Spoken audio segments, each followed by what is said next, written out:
Mi primera palabra antes de proclamar la escritura, lo de Yulisa lo tomamos en la asamblea. De alguna manera hay otra partecita que queremos tener con ella en la asamblea. Y en segundo lugar, a través de todo este mes de noviembre, nos hemos estacionado prácticamente en estos dos capítulos de Nehemías. Hoy queremos mirar estos últimos versículos que de alguna manera quedaron pendientes el pasado domingo. Así es que nos ubicamos ahí en los versos que nuestro hermano Luis leyó para la proclamación. Edwin Moses y Reinaldo Nehemías fueron dos corredores muy famosos hace unas décadas atrás. Edwin Moses fue el mejor corredor del mundo en 400 metros con vallas. Y mucho más de una década, fue la persona que en esa carrera de 400 metros con vallas nunca perdió. Nunca perdió. Ganó medalla de oro en el 1976 en los Juegos Olímpicos en Montreal. Reinaldo Nehemías también fue un corredor de clase mundial de 110 metros con vallas. Ambos fueron corredores fuertes, pero habían más fuertes que ellos. Ambos fueron corredores rápidos, pero habían corredores más rápidos que ellos. ¿Por qué Edwin Moses y Reinaldo Nehemías siempre ganaban? Esa es una pregunta que se hicieron los analistas de estos eventos. Y la respuesta fue la siguiente: porque tenían la capacidad, esa capacidad única de prever, de acercarse y superar obstáculos. Voy a repetir eso otra vez. Porque tenían la capacidad única de prever, de acercarse y superar obstáculos. Así es que Edwin Moses y Reinaldo Nehemías fueron grandes corredores, como sus antiguos tocayos. Fíjense qué coincidencia, Moisés y Nehemías, que eran grandes, pero eran grandes líderes. Y fueron grandes líderes por causa de los obstáculos, estos corredores, y Moisés y Nehemías fueron grandes líderes también por causa de conflictos y por causa de obstáculos. Así es que las vallas hicieron grandes a estos corredores. Los obstáculos hicieron grandes a estos corredores. Y el conflicto, han dicho los que saben, definen en gran medida a los líderes del tiempo que les toca presidir.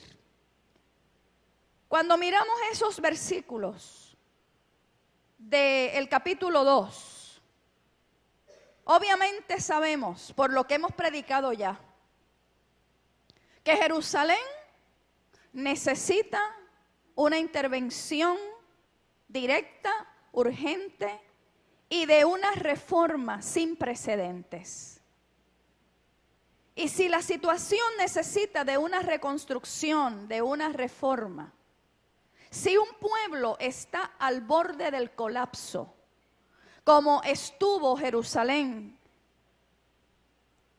y cualquier similitud con Puerto Rico es pura coincidencia, y surge un líder como Nehemías y un grupo idóneo de personas con las ayudas puntuales, precisas. ¿Qué se supone, mis amados y amadas, que ocurra desde el mundo de la lógica, desde el mundo del bien? ¿Qué se supone que ocurra? Y usted puede estar cavilando ahí la respuesta. Pues miren, desde el mundo de la lógica, lo que se supone que ocurra es que el proyecto de reconstrucción sea celebrado y que todos caminen hacia un mismo fin, hacia una misma meta, la reconstrucción. Pero la naturaleza humana no siempre responde así. Los celos, la envidia, el egoísmo, ¿cierto? Las agendas secundarias, donde el pueblo no es la prioridad y sí los intereses de unos grupos en la sociedad, que muchas veces paralizan las cosas, detienen otras muchas y descarrilan unas cuantas más.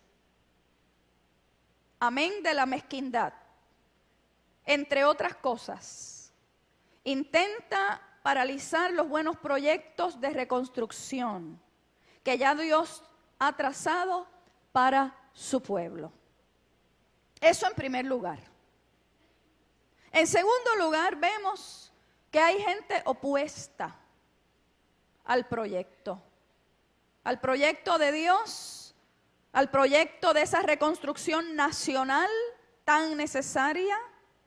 Y estos que se oponen, sus nombres están ahí. Los leyeron ustedes, ¿verdad?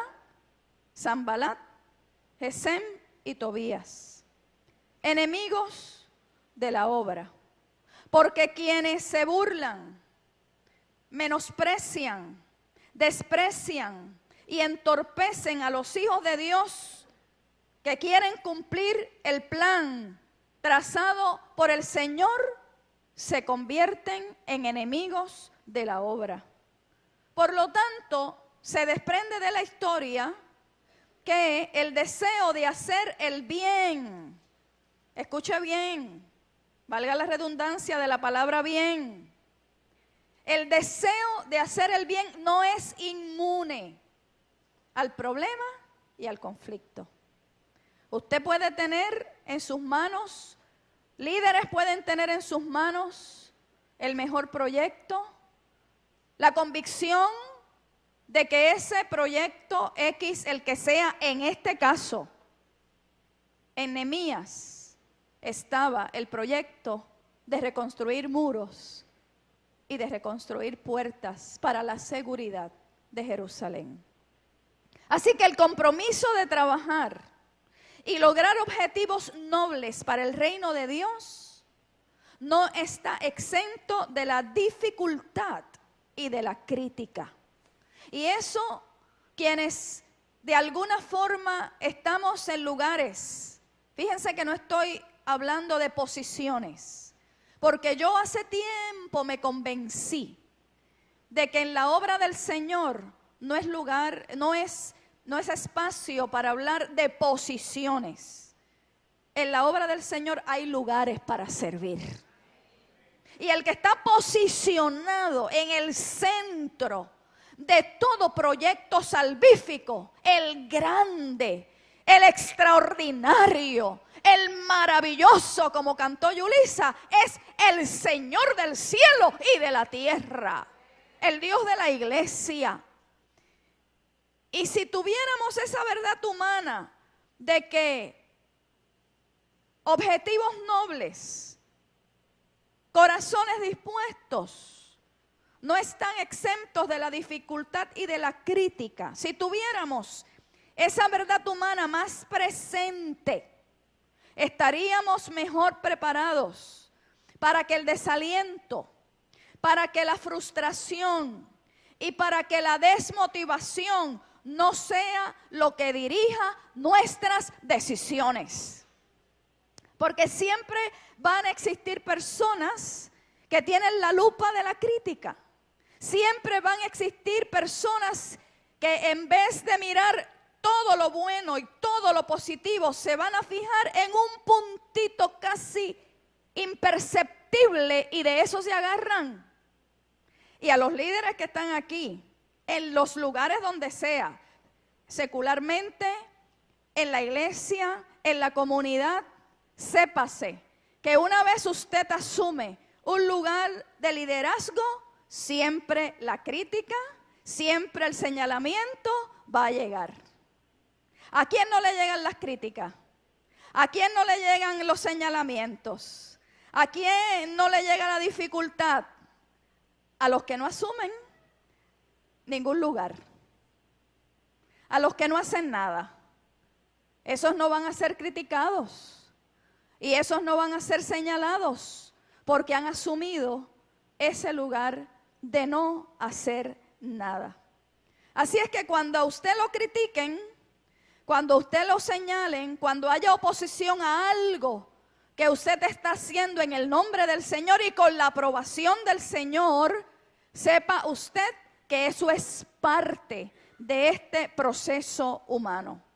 Y en este tiempo hemos visto cómo la salud, el bienestar y la justicia para el pueblo, para la gente, no son lo que algunas personas desean. ¿Y cómo es eso? Así como lo oye, porque usted y yo lo estamos viviendo hace rato. Lo que es bueno para la gente, para el pueblo, lo que es bueno para una nación, para algunas personas, eso no es de interés, no es lo que desean. Especialmente si el bien deseado de la mayoría del pueblo afecta sus finanzas, su prestigio y su poder. Y eso lo vemos aquí, acullá y en muchos lugares del mundo. La posición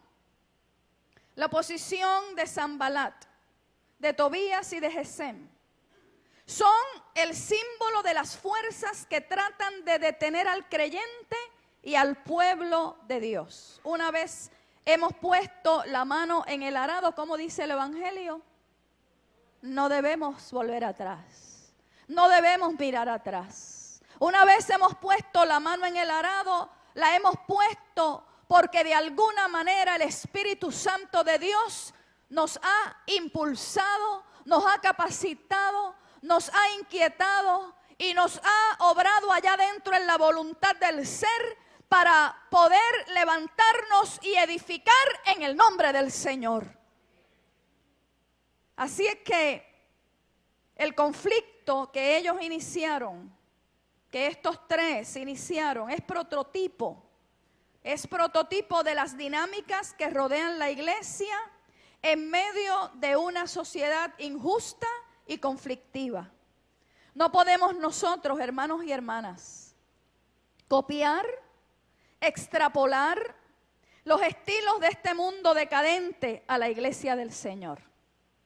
En la iglesia las cosas se tienen que hacer de otra manera.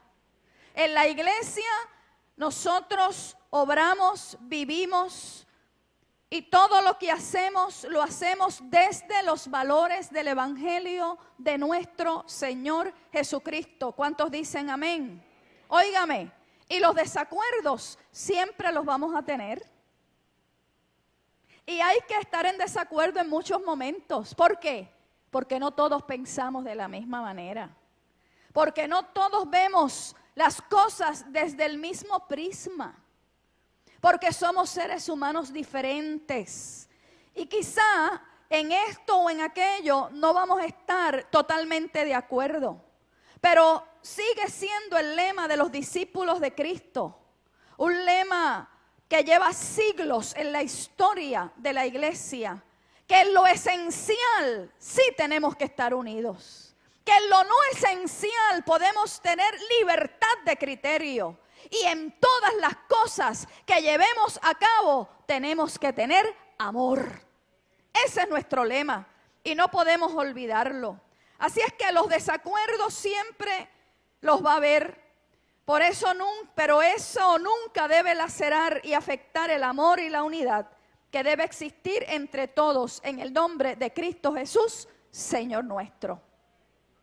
Nehemías, interesantemente, cuando usted repasa ese capítulo 2, se informó de primera mano. Nehemías no delegó lo indelegable. Hay cosas que usted puede delegar, pero hay otras cosas que usted no puede delegar. Hay asuntos que son indelegables. y están íntimamente relacionados con ese liderazgo o eso que el Señor ha puesto en sus manos. Y Nehemías se informó de primera mano. Sus planes no se basaron solo en lo que él había escuchado. Sus planes no se basaron solo en lo que los judíos de Jerusalén le vinieron a comunicar allí en Susa. No, él se movió al lugar. Él palpó la situación. La prudencia de Nehemías, nos dice ese capítulo 2, y yo estoy parafraseando, estuvo unida al análisis y a la evaluación. Y él estaba muy consciente de la realidad, que estaba punzando y estaba de alguna manera tocando la fibra íntima de su pueblo. Además, él personalmente inspeccionó los muros, las puertas. De noche, sigilosamente, una vez llegó a Jerusalén, con unas pocas personas, sin hacer ruido, sin fanfarria, sin anunciarse. Se paró donde estaban los muros destruidos y las puertas quemadas. Y yo estoy segura que sintió por un momento la inseguridad que el pueblo estaba sintiendo. Se puso en las sandalias del pueblo judío, de cómo se siente un pueblo desprovisto de seguridad. En segundo lugar, cuando miramos ese capítulo 2, una vez más constatamos que Nehemías tuvo una estrategia. Y esa estrategia ante sus enemigos, miren cómo él la pudo comunicar. Nehemías respondió, dice el texto sagrado: el Dios del cielo, el Dios de los cielos, Él nos prosperará. Y nosotros, sus siervos, nos levantaremos y edificaremos. Mire, hermano y hermana, si el altar del corazón de la gente está destruido, hay que reconstruirlo en el nombre del Señor. Porque quizás miramos deterioro físico en muchos escenarios, pero el deterioro mayor del pueblo está en la interioridad del ser, está en el altar del corazón, está en el espíritu que tiene que siempre responder al Dios que ha dado y ha insuflado su espíritu en nosotros. El Dios de los cielos te prosperará. Y el Dios de los cielos nos prosperará. Y nosotros, sus siervos y sus siervas, nos levantaremos y edificaremos. Porque si por lo que ven nuestros ojos y por lo que escuchan nuestros oídos, nos vamos a dejar llevar hora tras hora, segundo a segundo, mire, vamos a sucumbir en la desesperanza. Y nosotros no necesitamos ser un pueblo desesperanzado. Y nosotros no podemos promover una crisis de esperanza. Nosotros como Nehemías tenemos que decir que el Dios de los cielos nos ayudará, que el Dios de los cielos nos proveerá, que el Dios de los cielos nos prosperará y que nos vamos a levantar. Y acuérdense lo que predicamos el domingo pasado, cuando decíamos: cum, Señor, levántate. Y si tú te levantas, yo me levanto. Y si tú das la batalla por mí, yo daré la que me toca a mí. El Dios de los cielos, Él nos prosperará. Esa esperanza no estaba fundamentada en una ilusión, sino en la fe en Dios. Pero esa fe en Dios, escúcheme bien, esa fe en Dios también tiene que estar sostenida en el trabajo decidido y esforzado del pueblo. Hay épocas en la vida de los pueblos y en la vida de la iglesia donde el esfuerzo tiene que ser mayor. ¿Cuántos dicen amén? donde tenemos que tomar decisiones de que si antes estábamos comprometidos, tenemos que estar más comprometidos. Que si antes nos esforzábamos, tendremos que esforzarnos más. Y ese es el momento que nos ha tocado. Que si antes lo hacíamos bien, si antes estábamos comprometidos, si antes nuestra vida estaba al servicio de la obra y del país, ahora, hermanos y hermanas, tenemos que duplicar esos esfuerzos en el nombre del Señor.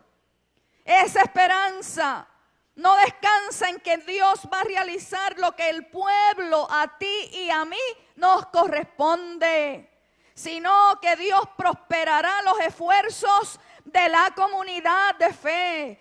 Dios prosperará los esfuerzos de la comunidad en términos generales, del pueblo, de la iglesia. Y lo que nosotros no podremos hacer o no podemos hacer o no podemos enfrentar, el Dios de los cielos y de la tierra nos ayudará, hará lo que tú y yo no podemos hacer y peleará por nosotros, y de alguna manera veremos y palparemos su obrar y su gloria.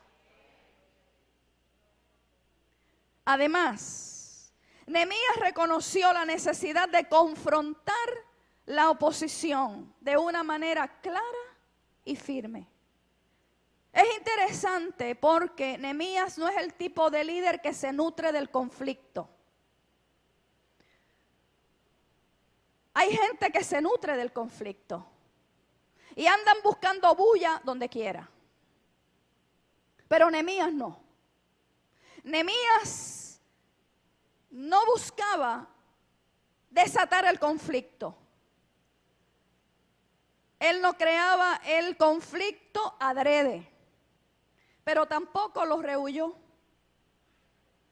Si el conflicto o el obstáculo está, usted tiene varias opciones. Usted, si tiene una valla o un obstáculo, usted puede, ¿qué? Darle la vuelta. Usted puede virar, irse. Pero si usted quiere llegar a donde tiene que llegar, tiene que enfrentar el obstáculo. Tiene que saltarlo en el nombre del Señor para llegar donde tiene que llegar. Así es que Nehemías supo distinguir cuando el confrontar la oposición contribuye positivamente para lograr el plan trazado y aprobado por Dios. Y cuando puede ese confrontar la oposición afectar de forma adversa. Y para eso necesitamos siempre ¿de qué? De la dirección de Dios. Necesitamos estar en armonía con el Señor, en comunión con Él. Fíjense, y no quiero tomar mucho tiempo porque la asamblea está a las puertas. Fíjense que Nehemías, anterior a esos versículos que leímos hoy, se fue calladito, sigilosamente, sin hacer ruido, para no levantar un conflicto a destiempo. Porque si el conflicto va a llegar,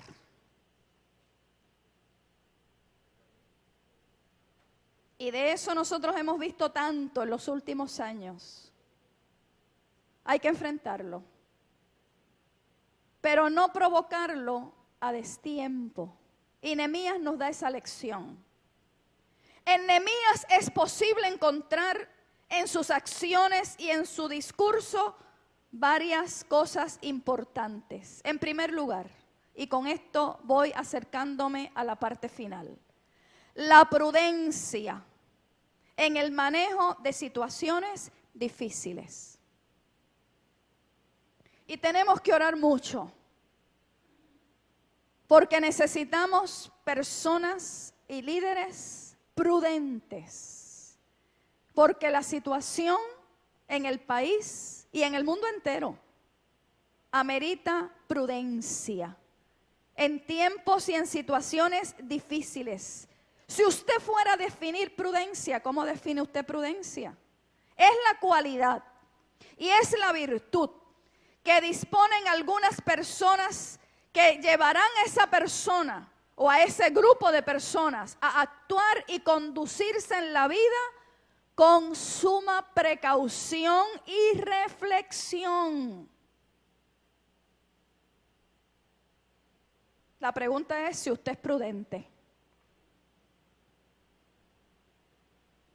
Evitando, por tanto, ese desencadenamiento de posibles daños o consecuencias negativas por un obrar impulsivo o intempestivo. O sea, esa gente que no piensa las cosas y que se tira al medio, miren, y se lleva por delante lo que sea y después dice, ay, perdón.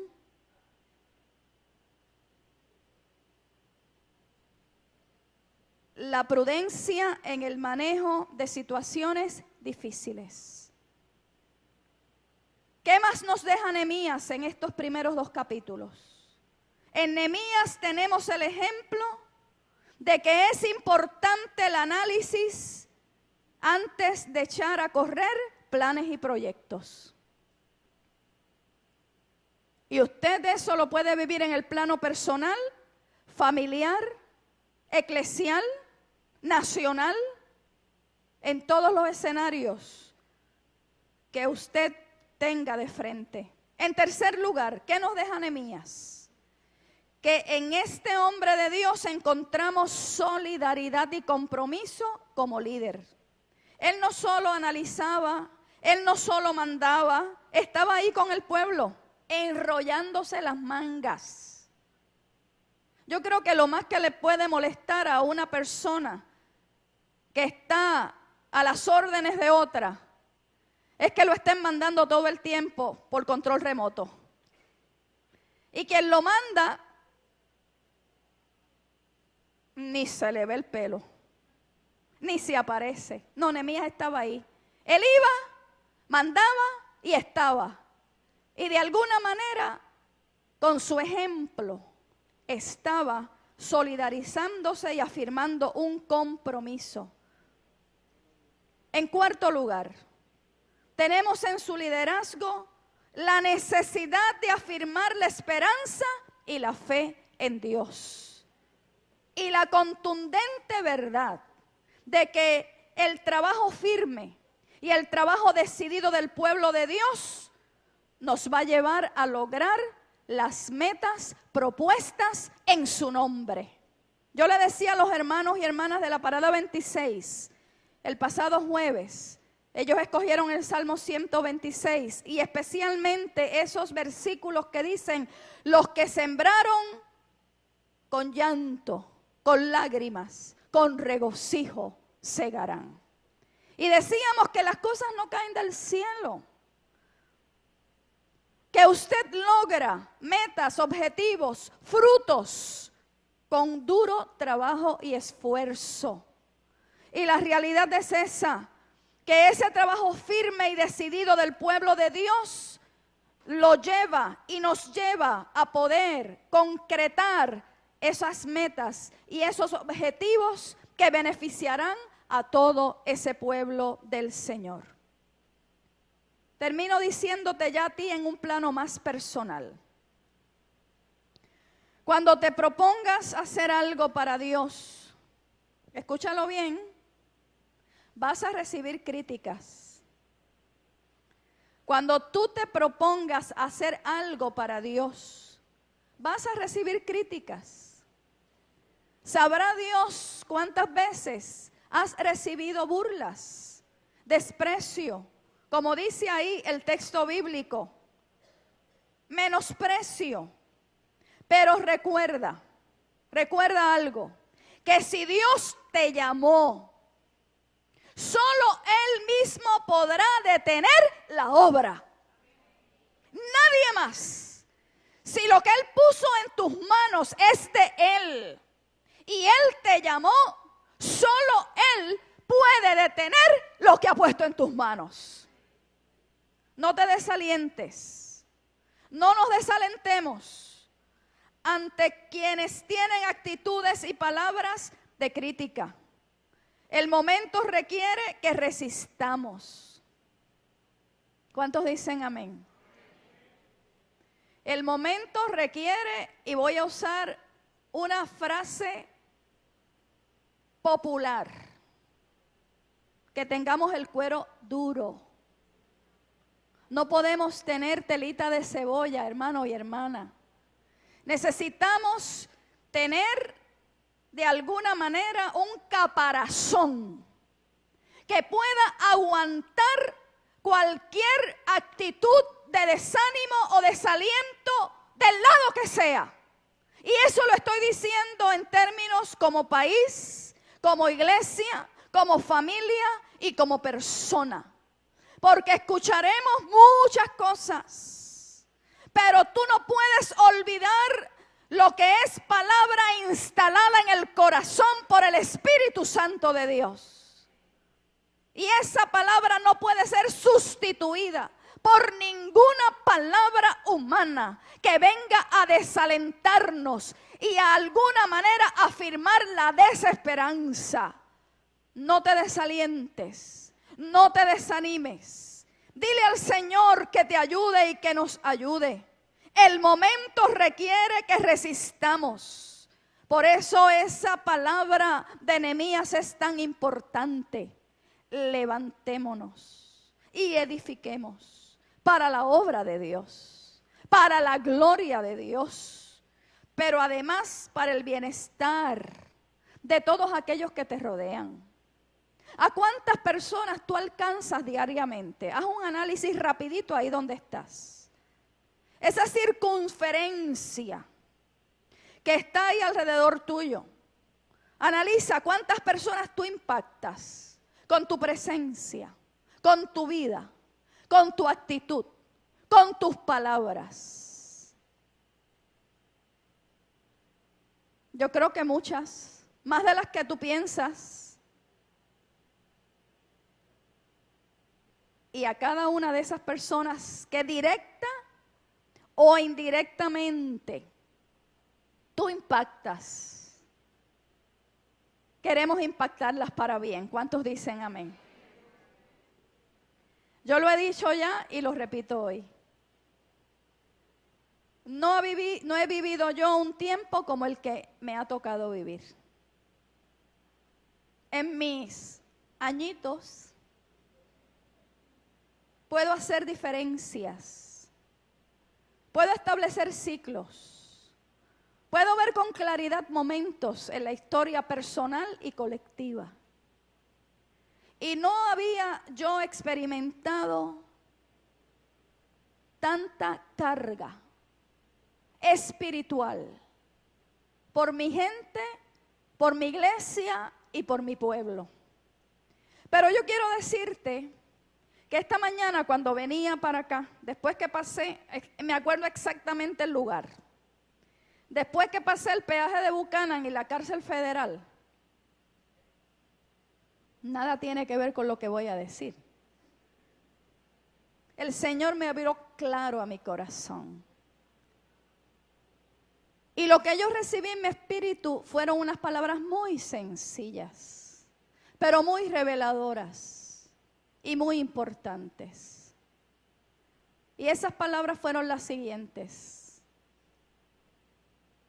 la iglesia va a vivir experiencias distintas y va a hacer cosas distintas. Porque el momento que nos ha tocado, hermano y hermana, iglesia del Señor en este lugar, requiere que de alguna forma redoblemos la experiencia del Espíritu.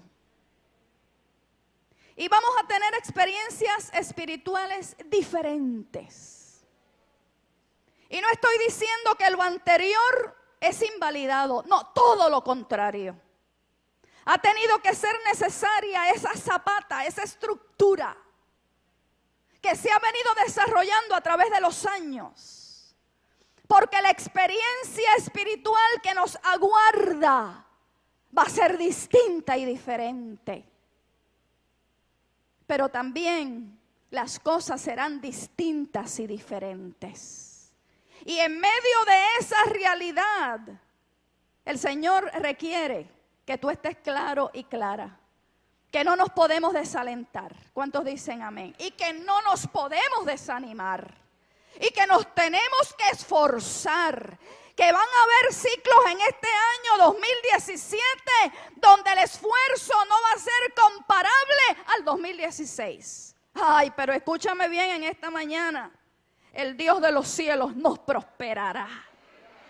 Y escúchame bien en esta mañana.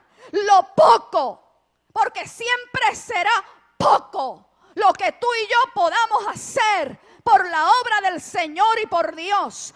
Lo poco que tú y yo hagamos, el Señor lo va a prosperar.